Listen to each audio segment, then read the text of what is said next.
Terry. And Dr. Markey, you're reminded that you're still under oath. Thank you.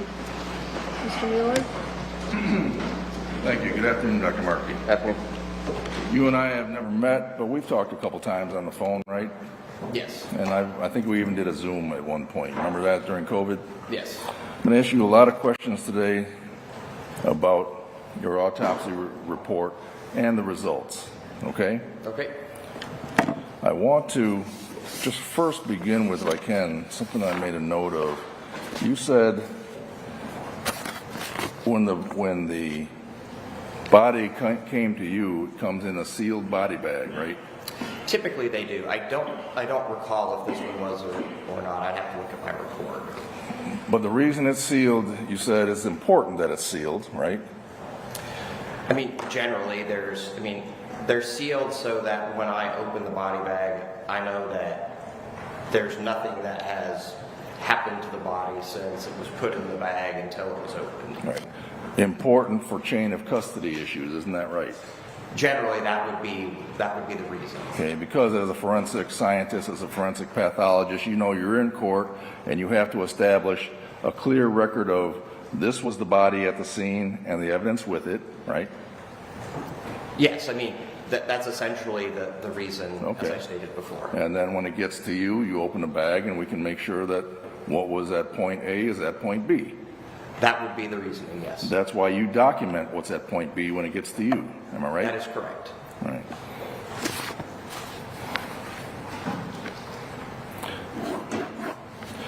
Do you know typically if the medical examiner's office has a policy, like where you work, you do things for autopsies for different counties, don't you? That is correct. Right. Where the ME's office has procedures and policies where evidence can't be removed from the body unless the medical examiner's office signs off on it. Yes, in the counties where I serve as the medical examiner, the body is my jurisdiction, and anything that's on the body is my jurisdiction at the scene. And if something needs to be removed for some reason at the scene, then generally it is done at my office's authority. And you would have a paper trail because you don't want critical evidence disappearing later on, fair? I'm not sure. I mean, it would be documented in our report if there was something at the scene that was removed that was thought to be significant. Okay. You don't have any record of anything being removed at this point in this case? I wasn't the medical examiner in this case, so I'm not responsible for that. I was just asked to do an autopsy and give an opinion to the Van Buren County Medical Examiner's Office. Okay, so let's talk about these opinions. I want to talk about, obviously, the data you had included there was a fire and Mr. Todd Stermer was severely burned and ultimately perished, fair? Yes. I And mean, also- I'm sure it was more detailed than that, but that was 18 years ago. I don't recall Okay. all of the details. Then the next piece of data you had was there was some evidence that he had been run over by a car, Yes. specifically a van. Yes. Did you know it was a Ford Econoline van from 1993? I don't recall knowing the specifics. And the body then gets to you, and you talked about the thermal injuries, and we'll talk about that in a minute, but I want to focus right now on what you call the blunt force trauma injuries. And I want to go to your report, if we may.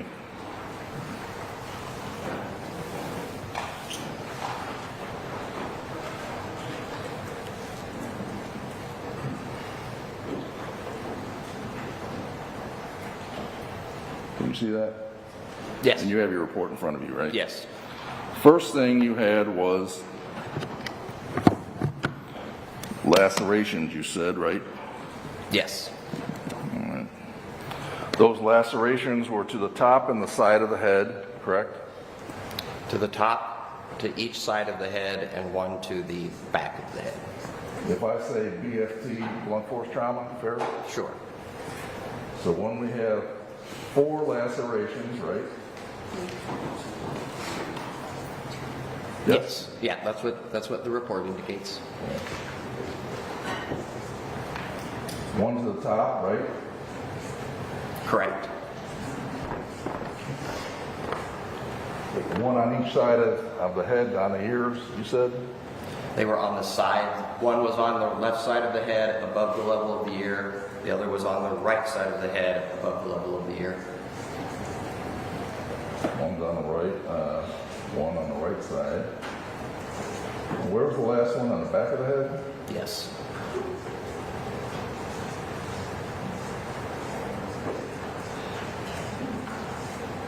So I put those down correctly?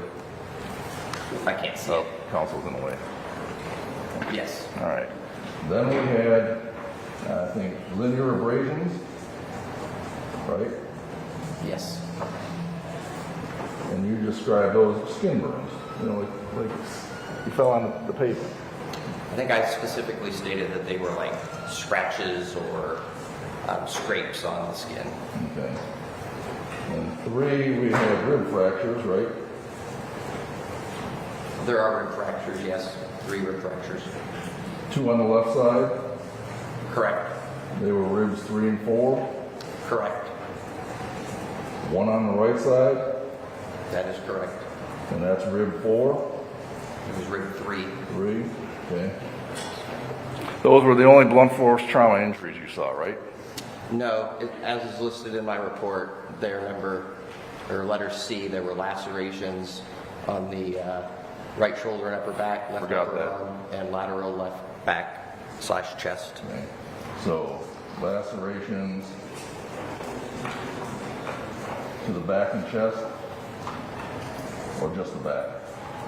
To the back, to the left upper arm, and to the lateral left chest or back. It was on the side of his torso, depending on what you wanted to call it. It was either his lateral chest or his lateral back. Okay. Now, those lacerations to the head, you said, those 4 were, I believe and it's in your report, I believe it's called minimally depressed. No, the minimally depressed injuries were fractures of the skull. The lacerations of the skin were just splits. No, in the I skin. apologize. They missed the skull fractures we missed, right? Yes. All right.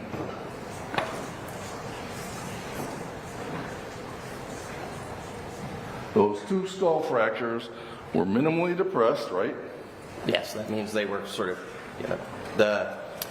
I don't even think I'd call them fractures per se, because they weren't like full breaks through the bone. It was just the outer surface of the bone was inwardly dented, for lack of a better word. I've been told by other doctors, medical examiners, a depressed skull fracture can be described as if you took your finger and threw some icing on a cake a little bit. That'd be about right? I mean, it's basically it's just a dent. All right. It's an invagination of the surface. Those skull fractures certainly were not life-threatening, were they? Those fractures in and of themselves, no. Okay. Those 4 lacerations, and by the way, those skull fractures you say didn't penetrate the skull, and we didn't have any brain damage, did we? No, there was no obvious injury to the brain. Okay. In terms of other organs, there was no obvious injury to the heart. You would have noted that. No, there's no heart injury. There are no obvious injuries to the internal organs of the gut, liver, spleen, kidneys, nothing. That is correct. So we don't have organ injuries. In terms of fractures, you've described these 2 minor fractures. We don't have any other fractures, do we? There's fractures of the skull and then fractures of the ribs. We'll talk, the ribs, you said at least the ones on the left for sure are consistent with what you find when people are doing CPR. Yes, they could be due to CPR. Okay. And even you said it's uncommon, the one on the right, but you can't rule out that it could have been done by CPR. Fair? That would have been very unlikely that a posterior rib fracture would be from CPR. Let's say the one that wasn't done by CPR was caused by impact with a vehicle. That's not life-threatening, is it? No, that fracture in and of itself would not have been life-threatening. The lacerations to the back and the upper left arm, those weren't life-threatening, were they? Unlikely. I mean, lacerations, especially of the scalp, and they can bleed. So if they're not attended to, they could bleed enough that you could lose blood, and it could be significant. But of themselves, they're not usually, immediately or significantly morbid. Okay. So I'm going to go look at these lacerations because I was told you've never, well, you took autopsy pictures, didn't you? Yes. All right. I didn't. They were taken at my direction by an assistant during the autopsy. Okay. Give me a second.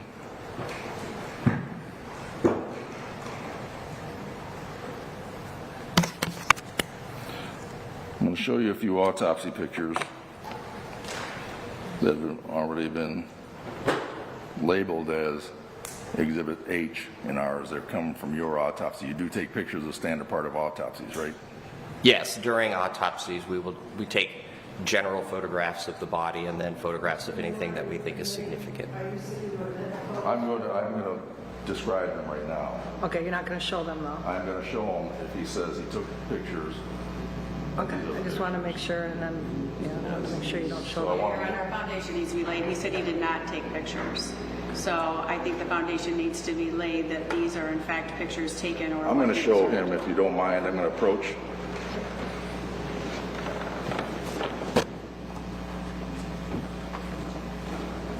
You've seen pictures of the autopsy? Yes.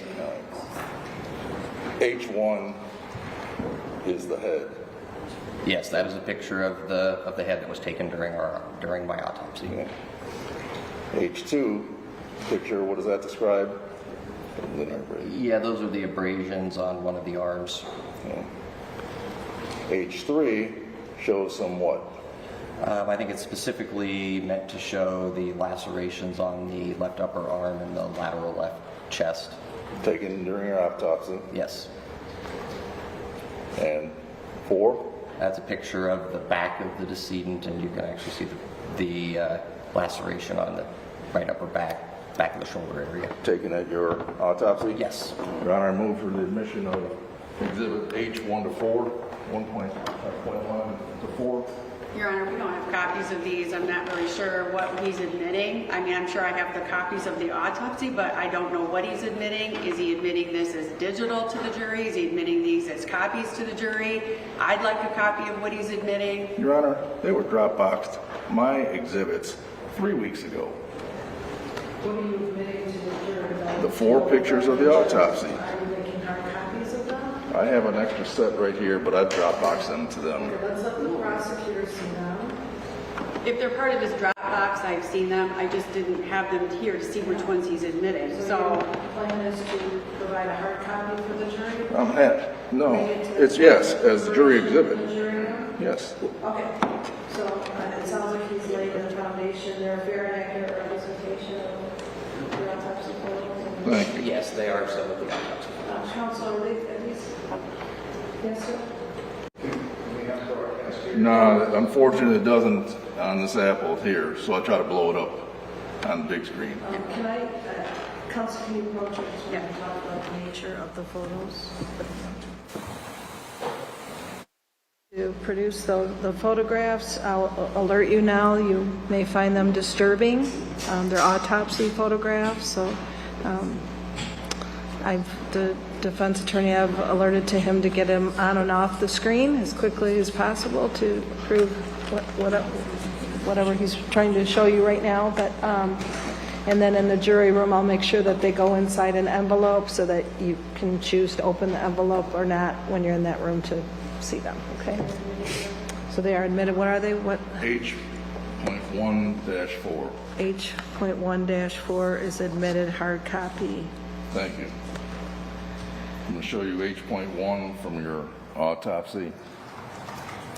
Is that a photograph, sir, of the 2 lacerations to the top of the head that you saw? Yes, that's a laceration of 2 of the 4, or that's 2 of the 4 lacerations on his head. Okay. And those didn't go below through the skull or anything? They went through the full thickness of his scalp, essentially, pretty much down to bone. And 2 of them, the one on the left of that photograph, it had the indented small fracture underneath it. The other laceration was that had the skull fracture underneath it was not visible in that photograph. H.2, what does that depict? I believe that's a picture of one of his arms, and it shows obviously that most of the skin surface is absent, and sort of the exposed skin is often red, and then there are some of those linear abrasions, scratches, scrapes there on his arm. 3. What does 3 depict for us, sir? Yeah, this is a photograph that's depicting the lacerations there on his left upper arm and the sort of abrasion with a smaller laceration there on the left side of his chest up there near his armpit. And 4, sir, what does 4 show us? This is a photograph of his back. Again, he's got diffuse burns, and then what you've highlighted there is the larger laceration that's on the back, his upper back, shoulder region. Okay, thank you. So, as we went through all those injuries, in sum total, if you assume the van made those, It very well he may have. I don't know exactly what made every single injury, but the constellation of those injuries, lacerations on several parts of the bodies and skin scrapes, could certainly be due to being struck, especially if you went underneath the van and hit various objects that are on the undersurface of the van and on the ground. Okay. I'm going to show you, before I publish it, I'm going to show you from Macioski's Exhibit 1E.1 to 3. Those again have been provided to counsel. They're your detective pictures. Your Honor, and I mean this with all respect, I think the process is the issue here. Normally, when you admit exhibits, you admit hard copies for the witness and then publish to the juror. We just don't get them on an iPad. And the only concern being to ensure that these same exhibits that are being admitted here in court are the ones that are being provided to the jury. And I have no doubt Mr. Mueller would not do anything like that, but I just want to make sure that we're following the right procedure here with the admission of exhibits. Your Honor, we have... Going forward, I'll let you do what you will here, but going forward, I agree with Mr. Blair that it's a cleaner record if we, whatever it actually is that you're going to move to admit, if it's a hard copy, we do it as hard copy. It will be admitted as a hard copy, but I could conditionally admit it with, to link it up under Rule 104 with Detective Macioski since they're his photos. Well, I said I'll allow it this time, but going forward, further examination and exhibits, get us the hard copies, please. Thank you. If I may have just approached the witness quick.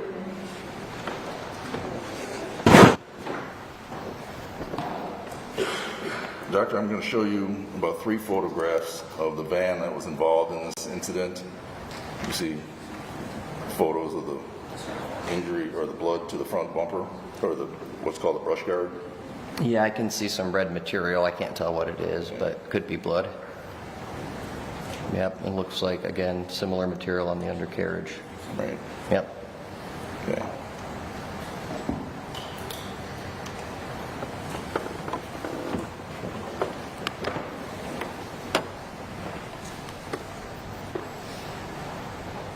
So we show Macioski picture 004, that's the van. Your Honor, I don't think we've admitted these under a proper foundation yet. They're being published to a jury. They haven't been admitted. These are not his photos. I'm not even sure what foundation we've laid here. Your Honor, under Rule 104, I can conditionally, I'll link it up and you can conditionally admit the exhibit because it's their detective exhibit. Well, you shouldn't be showing it to the jury if it's not an admitted exhibit yet, so. It can be conditionally admitted, subject to linking it up. It hasn't been admitted, Your Honor. In any event, Mr. Mueller, let me rule on this. I'll wait, have you wait and admit it when you can lay a proper foundation. I'll be happy to do it with Detective Macioski. You've seen those photographs, sir? I just now have, yes. Those injuries that you saw to Mr. Stermer are consistent with having been run over and striking various undercarriage components, isn't it? I mean, the injuries themselves, as I've stated before, very well it could be due to being struck and overrun and striking things on the undercarriage of a motor vehicle. Right. So, the fact of the matter is, any of these blunt force trauma injuries that we had, that we listed, were not life-threatening. They didn't kill Todd Stermer, did they? That was not my opinion, no.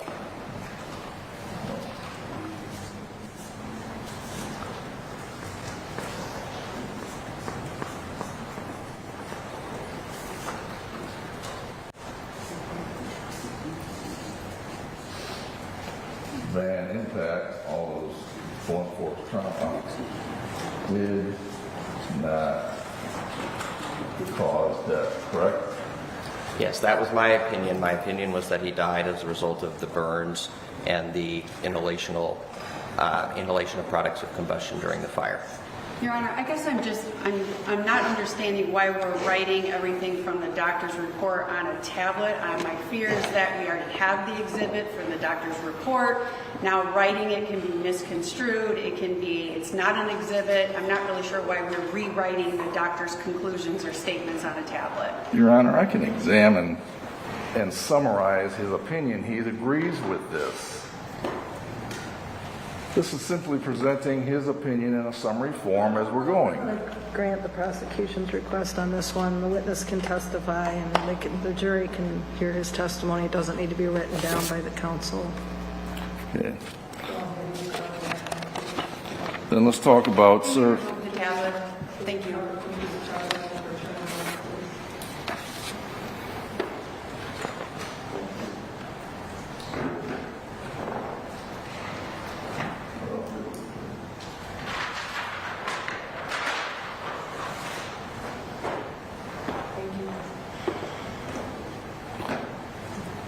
Second thing, the burn injuries you talked about, you and I have talked before, right? Yes.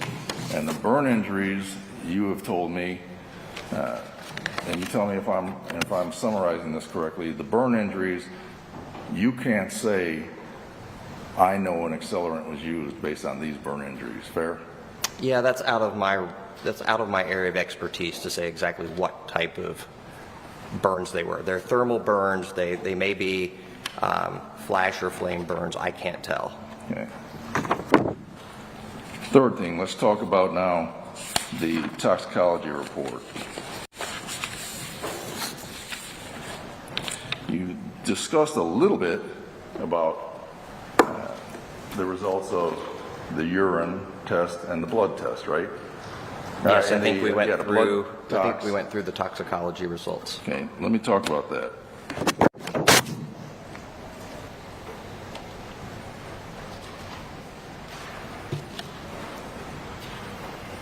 I'm going to show you what we're marked, the toxicology report, which is part of the exhibit they showed you. And the urine specimen discussed hydrocodone, morphone. Those are the metabolites, right? Hydrocodone is a primary drug. Hydromorphone is a metabolite of hydrocodone that can also be administered as a drug on its own as well. The blood test, let's talk about the effects of things in the blood test.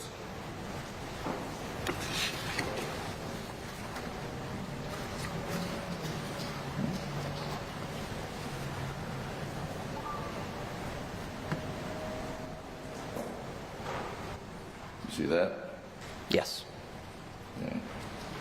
The only thing it had was caffeine, correct? that is correct. The blood screen was only positive for caffeine.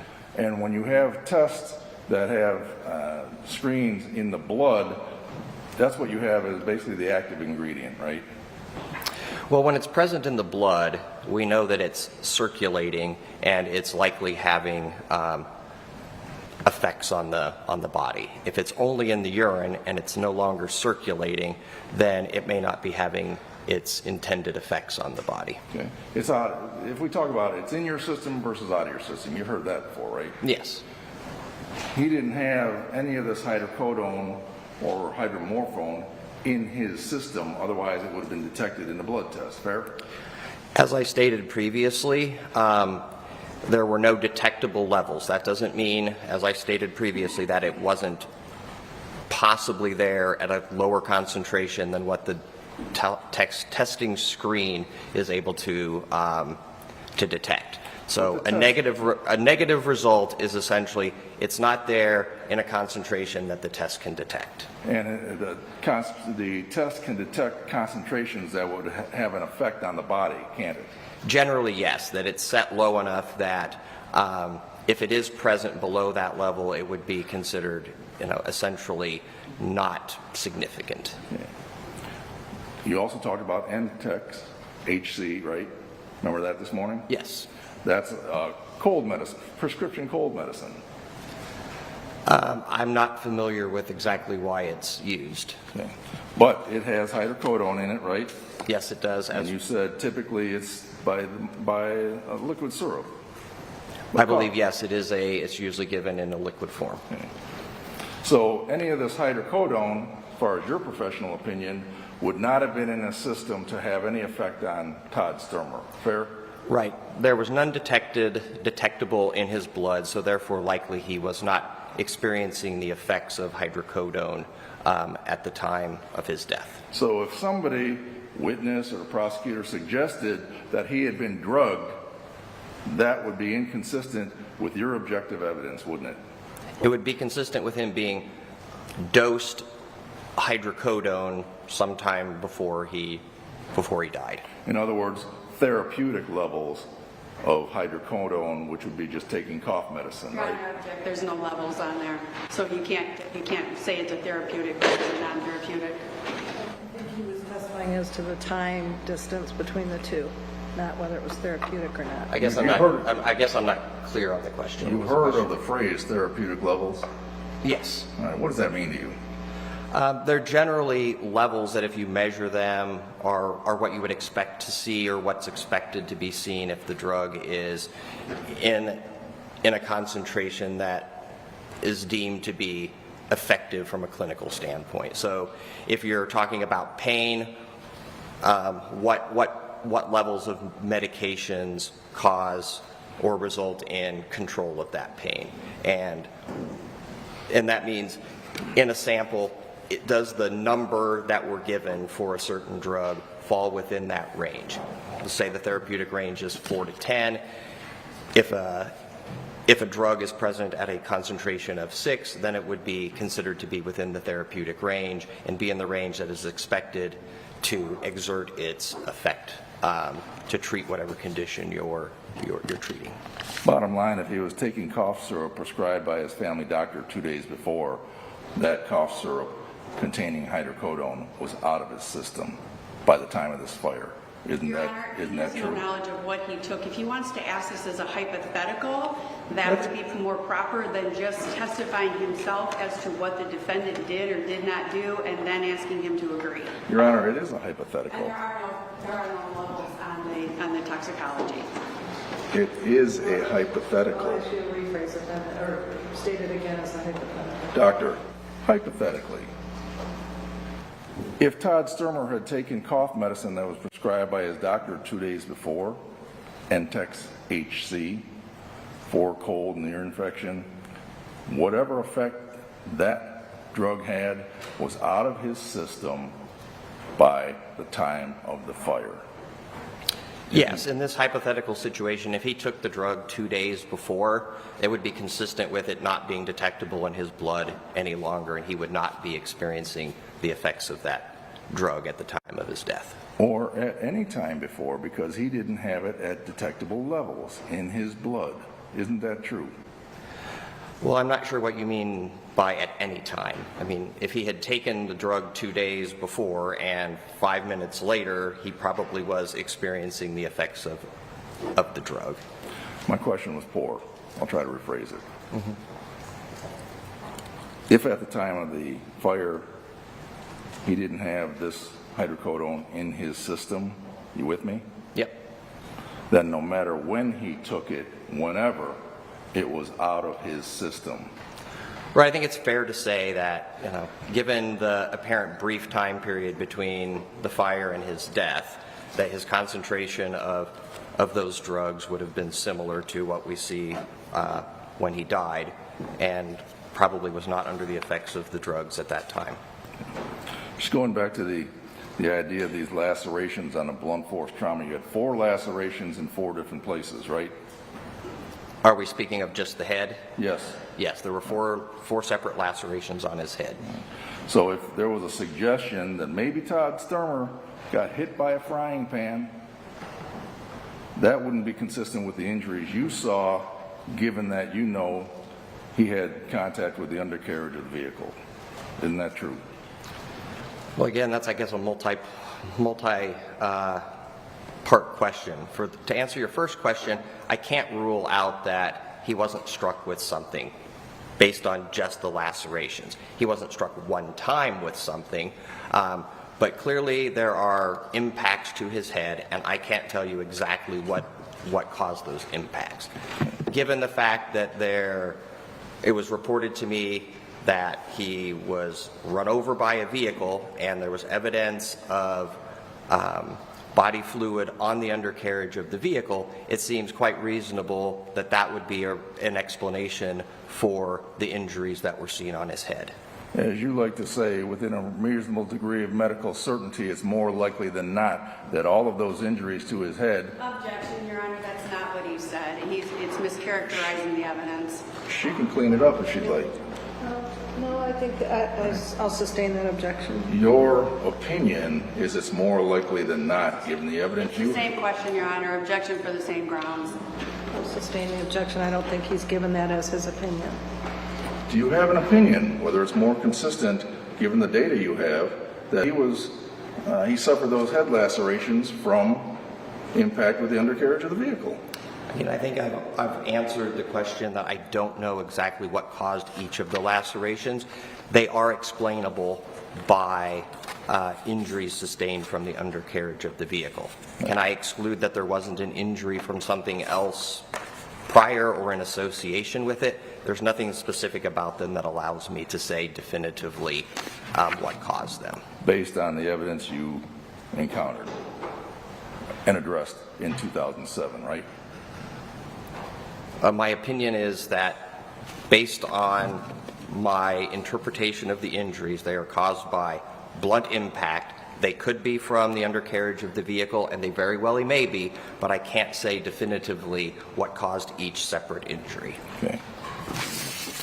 Now, part of your process when you're doing forensic examinations, you're familiar with the scientific method? Yes. Scientific method is you collect all the data you can relevant to your topic, right? Yes, as part of what I do, I collect data. Okay, now listen to me and we'll see if we can work through this step by step. You collect data, right? Yes, we've established that. As much data as you can that might be relevant. Yep. Then you analyze that data, right? I interpret the data. Then you develop hypotheses, which are really just working theories of what it could be. I mean, that's the scientific data.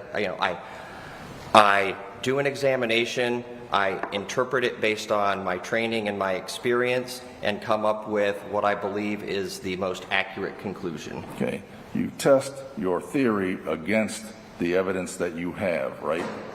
Well, in my line of work, I try not to come up with a theory and then make the data fit my theories. I take the data and I interpret it based on my knowledge of pathology, forensic pathology, and the circumstances in which the death has occurred. Okay. You understand the scientific method is to develop, when you test your theory, to try to disprove your theory, to rule out something.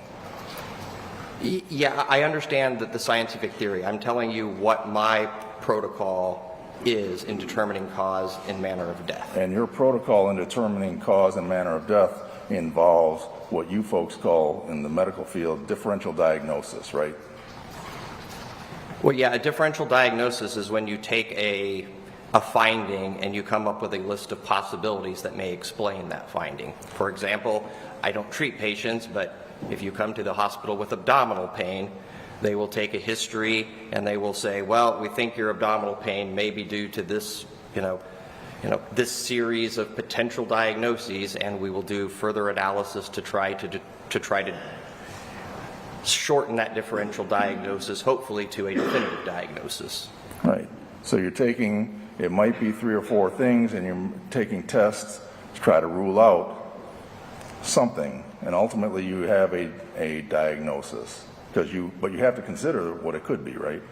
Right. I mean, when I look at an injury on the body, I have to evaluate an injury independently and determine whether it's a blunt force injury like a laceration or a stab wound or a gunshot wound or something else. That's part of what I do in not just saying there's an injury here, but then analyzing the injury based on my experience and my training to determine what that injury actually is. Like a simple one. If this was suggested that Todd Stermer died of a gunshot wound, your examination of the body finds no gunshot wounds, right? That is correct. So you could rule out gunshot wound, correct? That is correct. That is part of how you do the differential diagnosis. And now forget gunshot wound, we'll focus on something else, right?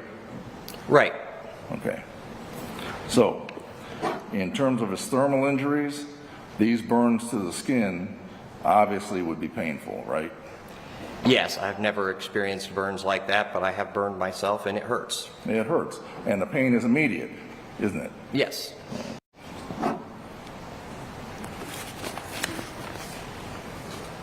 Now let's talk about your manner of death and what you've considered. Am I right that when you're talking about manner of death, there are several different categories? Yes, there are 5 categories in the state of Michigan that you can put on a death certificate for manner of death. Would one be accidental? Yes. Would one be suicide? Yes. Would one be natural? You had a heart attack? Yes. Would one be homicide? Yes. And one would be undetermined? Yes. And if it's undetermined, the only one that supports a crime is homicide, correct? I'm not sure that that is a correct statement. For death certification purposes, it's not for use in this setting. When I put something on a death certificate, it is for death certification purposes, for public health, for statistical purposes. For example, most automobile crashes we classify on the death certificate as accident. There's no intent generally to cause harm, and yet I've sat on a stand like this multiple times on cases where I've called a death an accident, but someone has been charged with a crime, say driving under the influence or reckless driving. So just because I call something an accident or it's not legally binding in the sense of the judicial process. Likewise, just because I call something a homicide doesn't necessarily mean that from a legal sense a crime has been committed. Sir? Yes. Can you- I'm trying to answer your question, which is Can- only one of them indicates a criminal activity. Can you answer my question, yes or no, if you're able to? Restate the question. That's badgering the witness. He asked for an answer. The doctor gave him an answer. It was directly in response to his question. She can He is follow badgering up. the witness. That's hardly badgering the I'll witness. sustain the objection. Sir, you make these categorical classifications based on the evidence you have at the time, am I right? Yes, based on the autopsy findings and the circumstances in which the death occurred, I provide an opinion as to what I believe is the manner of death. Okay. And in this case, your manner of death was undetermined, isn't that fair? That is correct. That's what is stated on my report. If you had evidence at that time that it was a homicide, you would have listed it as a homicide, correct? If I had had enough evidence that I felt independently comfortable that his death was due directly to someone else's intentional actions, then yes, I would have called it a homicide. Okay. So let me just kind of summarize and make sure we're clear before I leave you. The van impact had no connection with the death. The death was caused by thermal burn injuries, fair? Yes, I believe his death was caused by the thermal injuries. You're not qualified and you can't say that an accelerant, gasoline or anything else, had a connection to his burn injuries, fair? Right. I don't do accelerant testing. That's out of the realm of what I do. There were no drugs that were detected that were in his system at the time of his death, fair? That is correct. And finally, the manner of death is undetermined, fair? That was my opinion at the time, yes. Give me 1 second, Your Honor.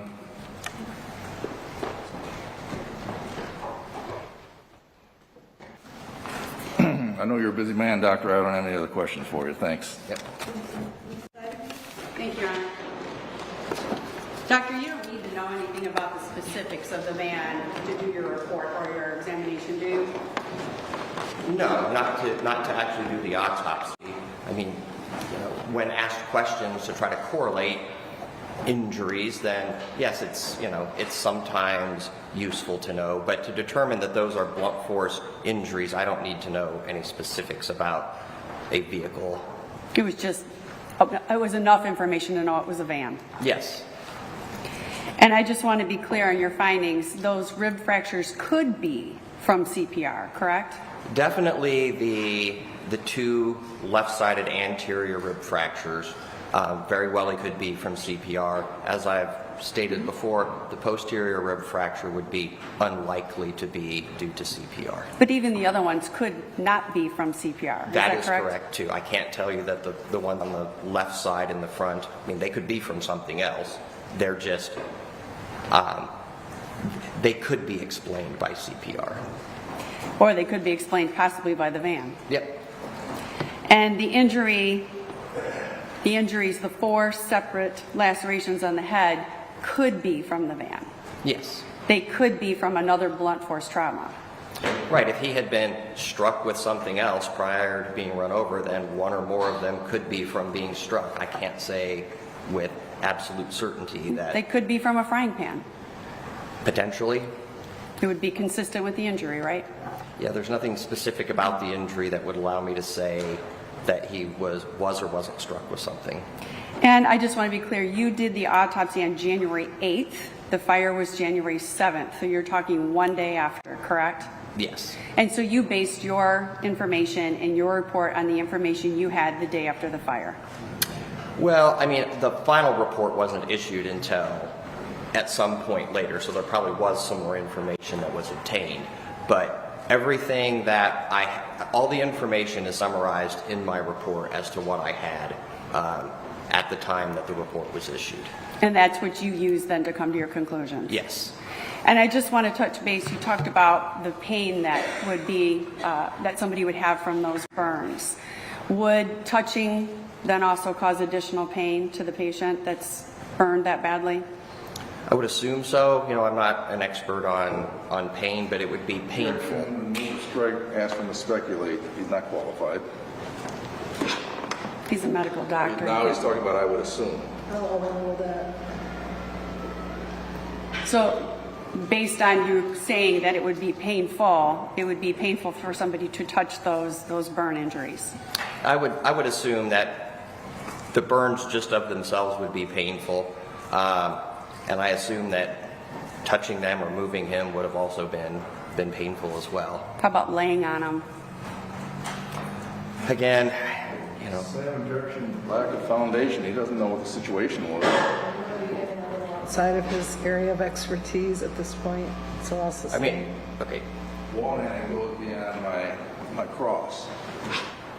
The rules of evidence allow that, but I'll sustain the objection. I have no further questions, Your Honor. Thank you. As a medical professional, you deal in probabilities, not possibilities, don't you? Well, I mean, my diagnoses are usually made on some degree of probability. Many, many things are possible. I try to deal in what is most probable. Because if you're dealing in possibilities, you're merely speculating, aren't you? I mean, I guess to some extent, if it's possible, then I can't exclude it. But it's guesswork to represent that it was something affirmatively to a jury, correct? I mean, I don't think I've stated anything that I don't think is probable. Not accusing you, doctor. But because you deal in probabilities to say it's possible it could be something and have a representation that it is that would be misleading, wouldn't it? But I would never say that something is definitively this just because it's possible that it's that. Okay. Have you had any autopsies where somebody was struck by a frying pan? You know, I don't recall. If you get struck by a frying pan, typically it's, right? I don't know, I've never been struck by a frying Object, Your pan. Honor, he's dealing with autopsies. He's certainly not there when somebody gets struck with a pan and how it affects them. You can talk about the injuries. And That was beyond the scope Sustaining of an injury, Your objection, Honor. this is outside of his area. it would typically result in a skull fracture, wouldn't it? Probably that's an overstatement. It could result in a skull fracture. Okay. Or not. Or not. Thank you. No more questions. I have no further questions, Your Honor. Jerry, do you have questions of him? Oh, yes. Oh, my gosh.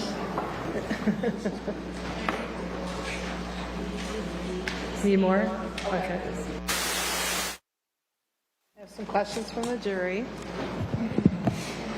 Do you know the performing laboratories' cutoff levels for their test validation or their established levels of detection and level of, some of you have really bad handwriting, level of quantification for their drugs? So the testing that was done at the time was done at a laboratory that no longer does the testing. I don't know any of the specific parameters for like the level of detection for any of the substances that they tested, nor any of the particulars regarding that. Having done this for a long time, they're generally relatively low, so I would expect that had there been something there in significant quantities, it would have been detected. But no, I can't give you, like for hydrocodone, their level of detection was 0.5 nanogram per milliliter. I don't know those parameters. Similar question. Do all labs use, if you know, do all labs use the same detection levels for blood and urine? No, they do not. Typically, the detection levels are quite different for blood and urine specimens. Urine specimens usually are significantly higher concentrations, the lower concentrations, just because the drug tends to accumulate in the urine. So they generally have higher detection levels in urine. Most labs don't quantitate or give you a level in the urine, but they generally will, at least in the forensic setting, in the blood. And those detection levels may vary from laboratory to laboratory. You stated that 90% of the body was severely burned with skin intact at feet and part of a leg. I'm curious how a fingerprint can be taken when skin is burned off or sloughed off. Please further explain. Yeah, he had burns to his hands. The skin actually was mostly sloughing off of the hands. So with burns, a lot of times the outer layers of the skin separate from the inner layers. And in this case, it wasn't present. You couldn't see it in the photographs, but there was still skin on the fingers. It basically was just sort of sloughed off, like if you were wearing a latex glove and you pulled it off. It was still there, but it really wasn't in place where it normally should be any longer on the hand. So in many cases, we are still able to get fingerprints in bodies that are burned, as long as the hands themselves aren't completely, the skin isn't completely burned off. In this case, the skin was more sloughed off of the hands than burned. Okay. And there was one question, jury, that I'm not going to be asking. I've determined under the law not to ask it. Could lacerations be sustained from a fall or from a fall on stairs? In this specific case or in general? My guess is, how about both? Okay. In general, yes, lacerations can occur anytime there's an impact. So if you fall downstairs and you strike your head on the wall, on a railing, on the floor, yes, you could get lacerations. I think, as I've stated before, I can't tell exactly what caused these lacerations. So, could one of the lacerations or more of the lacerations be from falling downstairs? I couldn't exclude that. If blunt injuries were possibly caused by the van, would the amount of blood on the van be there as soon as the body was impacted, in your professional opinion? Typically, blood is transferred at the time of an injury. So, if you're struck by something and it causes a laceration of the skin, that generally you're going to bleed, and there will probably be blood on the impacting surface. So if you fall and hit your head on, the corner of a table, there's likely going to be blood on the corner of the table. There may be a lot more, on the ground after you fall and bleed. But yes, there would likely be blood on an impacting surface. Thank you. Is there any testing of the surface of the skin to determine if there is anything, in parentheses, substance, on the skin? And also, did you receive any documentation in regards to Todd Stermer's pants or lack of pants? I guess the question is, like, what sort of substance? Our laboratory testing of the body is usually body fluids, and they're usually being analyzed for medications, drugs, that sort of stuff. I can't test, like, the body surface, for example, for an accelerant. That's out of sort of my area of purview, if you will, when doing an autopsy. And what was the second part? Sorry. Oh, it had to do with Todd Stermer. Here we go. Did you receive any documentation in regards to Todd Stermer's pants or lack of? Not that I recall. Okay. Counsel, any questions in light of those questions and answers? No, Your Honor. Mr. Mueller? Yes, just a few.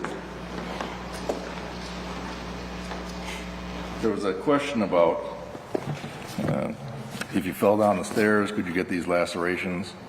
You had 4 different lacerations in 4 different spots on the head. You with me? Yes. That wouldn't be consistent with a fall down the stairs as compared to being under the undercarriage of a van, as you saw those pictures with the blood. Well, again, it all depends. I mean, if you fall down the stairs and, you fall down 20 stairs and you hit stair number 4 on one side of your head and you hit stair number 12 on the top of your head as you're tumbling down, you may have more than one impact site. What we're talking about are, lacerations that are very distinct from each other, are indicating, different impacts. So anything in which you could potentially sustain multiple impacts could result in you having 4 lacerations on your head, whether that being falling down multiple stairs or being hit multiple times in the head with something, or being run over by a vehicle and hitting multiple parts of the undercarriage of a vehicle. There's nothing about them specifically that allows me to say I know what specifically caused them. Okay. Something along the lines of 20 stairs, you said?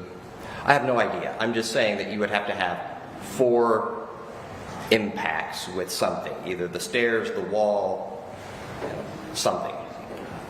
Again, that's a possibility, correct? Yes, just like the other scenarios I gave are possibilities. Thank you. Also a possibility, it could have been a combination of all of those things. Is that correct? Right. I can't say that they're not from more than one event or more than one object. No further questions.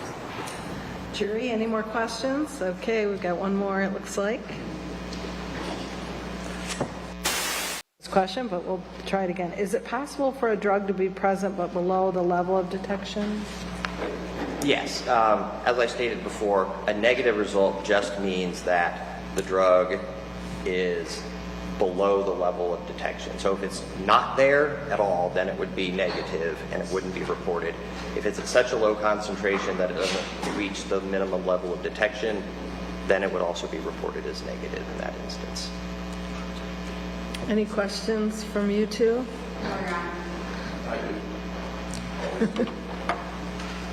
Let me get this right.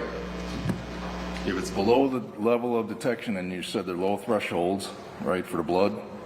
Generally, yes. Okay. Below the level of detection, it could be 0, there's nothing in there, right? That is correct. It could mean that the drug just isn't there. Or it could just simply be below that low threshold, that sensitive threshold to detect, fair? That is correct. Either way, in this case, it was not in his system, correct? There was nothing detectable other than caffeine in his system. Thank you.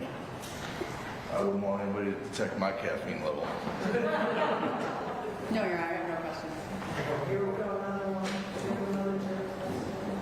Going once, Have a distinctive odor, and how would you describe it?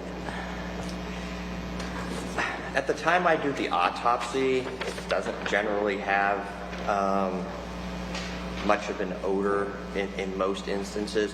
In bodies that are severely burned, I mean like charred to the point where they look not even like human bodies anymore, then they do have a smell, and it smells, unfortunately, like something most of you have probably experienced, which is, you know, burnt flesh from animals, what we would call meat. So unfortunately, you know, fortunately he wasn't burned to that extent, but in more severe cases it does have a, you know, a smell of essentially burning meat or burning flesh. Counsel, any questions in light of that? Ms. Ivan? I just would ask, would your body fluids have more of a smell as you're burning? You talked about how the outer layer skin's coming off and the fluids are seeping out. I mean, at autopsy, unless they're severely burned and charred, I don't usually notice like a distinctive smell just from a body that was burned, like in this case. So by the time you get the body, you wouldn't even have any detection, even on a less severe burn. Like I stated, on a severely burned, charred body, when we open the body bag, they generally... If blunt injuries were possibly caused by the van, would the amount of blood on the van be there as soon as the body was impacted, in your professional opinion? Typically, blood is transferred at the time of an injury. So, you know, if you're struck by something and it causes a laceration of the skin, that generally you're going to bleed, and there will probably be blood on the impacting surface. So if you fall and hit your head on, you know, the corner of a table, there's likely going to be blood on the corner of the table. There may be a lot more, you know, on the ground after you fall and bleed. But yes, they're very willing. There would likely be blood on an impacting surface. Thank you. Is there any testing of the surface of the skin to determine if there is anything, in parentheses, substance, on the skin?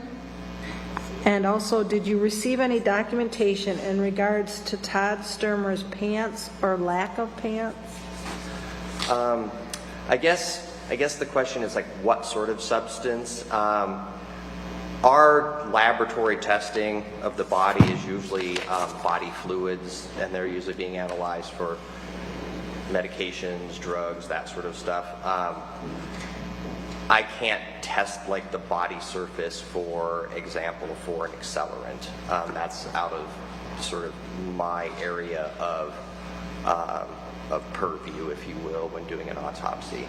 And what was the second part? Sorry. Oh, it had to do with Todd Stermer. Here we go. Did you receive any documentation in regards to Todd Stermer's pants or lack of? Not that I recall. Okay. Counsel, any questions in light of those questions and answers? No, Your Honor. Mr. Mueller? Yes, just a few. There was a question about if you fell down the stairs, could you get these lacerations? You had 4 different lacerations in 4 different spots on the head. You with me? Yes. That wouldn't be consistent with a fall down the stairs as compared to being under the undercarriage of a van as you saw those pictures with the blood? Well, again, you know, it all depends. I mean, if you fall down the stairs and, you know, you fall down 20 stairs and you hit stair number 4 on one side of your head and you hit stair number 12 on the top of your head as you're tumbling down, you may have more than one impact site. What we're talking about are, you know, lacerations that are very distinct from each other, are indicating, you know, different impacts. So anything in which you could potentially sustain multiple impacts could result in you having 4 lacerations on your head, whether that being falling down multiple stairs or being hit multiple times in the head with something, or being run over by a vehicle and hitting multiple parts of the undercarriage of a vehicle. There's nothing about them specifically that allows me to say I know what specifically caused them. Okay. Something along the lines of 20 stairs, you said? I have no idea. I'm just saying that you would have to have 4 impacts with something, either the stairs, the wall, something. Again, that's a possibility, correct? Yes, just like the other scenarios I gave are possibilities. Thank you. Also a possibility, it could have been a combination of all of those things, is that correct? Right, I can't say that they're not from more than one event or more than one object. No further questions. Jury, any more questions? Okay, we've got one more, it looks like.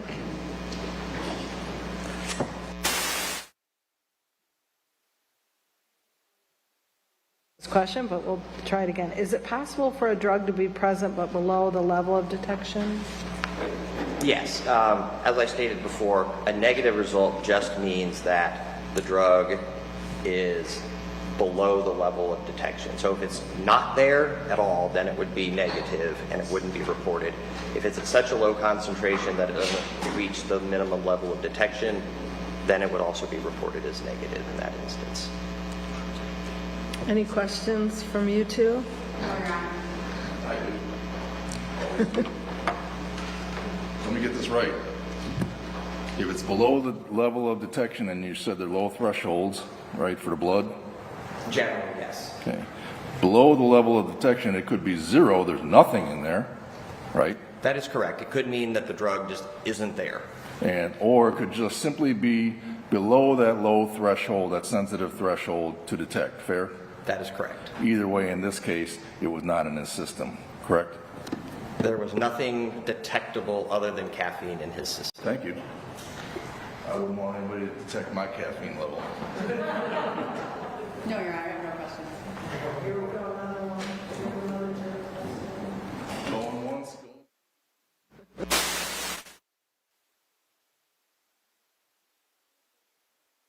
Have a distinctive odor, and how would you describe it? At the time I do the autopsy, it doesn't generally have much of an odor in most instances. In bodies that are severely burned, I mean like charred to the point where they look not even like human bodies anymore, then they do have a smell, and it smells, unfortunately, like something most of you have probably experienced, which is, you know, burnt flesh from animals, what we would call meat. So unfortunately, you know, fortunately he wasn't burned to that extent, but in more severe cases it does have a, you know, a smell of essentially burning meat or burning flesh. Counsel, any questions in light of that? Ms. Ivan? I just would ask, would your body fluids have more of a smell as you're burning? You talked about how the outer layer skin's coming off and the fluids are seeping out.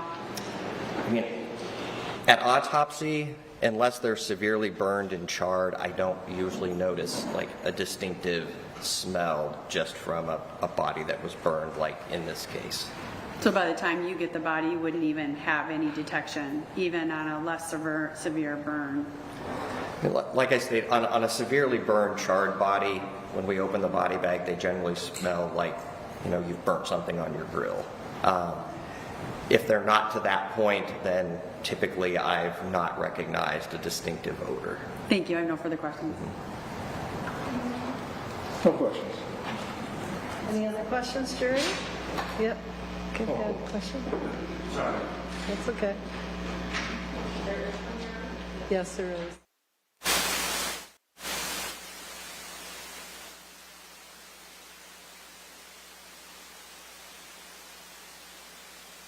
Another